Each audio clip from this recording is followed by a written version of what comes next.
This video will demonstrate how to add, enable, and disable system users.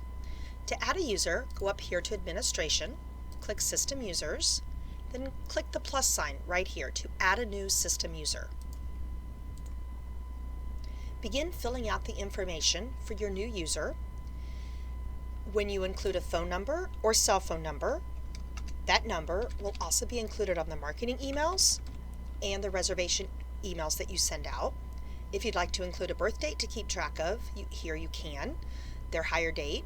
If you'd like their email to be used as the username, just click here. You put in a password for them. You can put in Facebook profile, the time zone that they live in, everything here to help you remember things about your agent. Over here, you can click the role they're going to have. Most will have agent, the commission amount that you're going to pay them. If you use an alternative commission or a tier system, you can talk to the Vacation Creations team and how we can help you set that up. And then all you need to do then is click Save. Then you can also, of course, add their home address. If you use a mentor system, you can set that up here. They have email settings for if they have the reservation emails enabled, marketing campaigns enabled, how you want them to get task emails, so they can get a daily task email that has all of them together, or you could separate and send each email separately.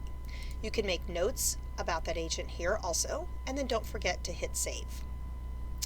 Now let's talk about what happens if we have a system user that we no longer need in our system and we're going to disable them.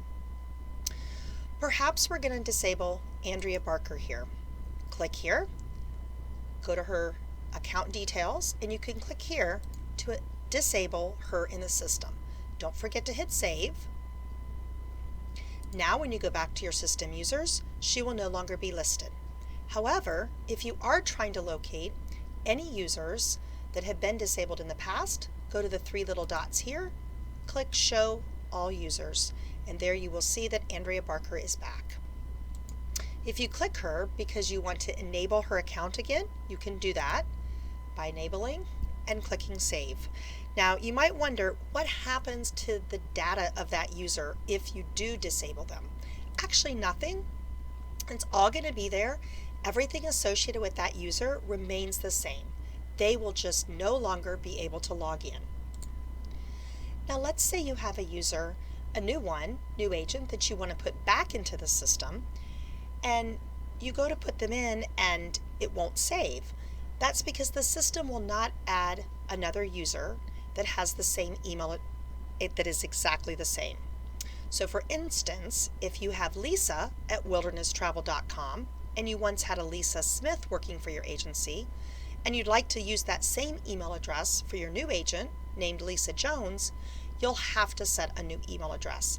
That new user will need a different email address because we want to keep that data that's already stored separate for that past user and the new user.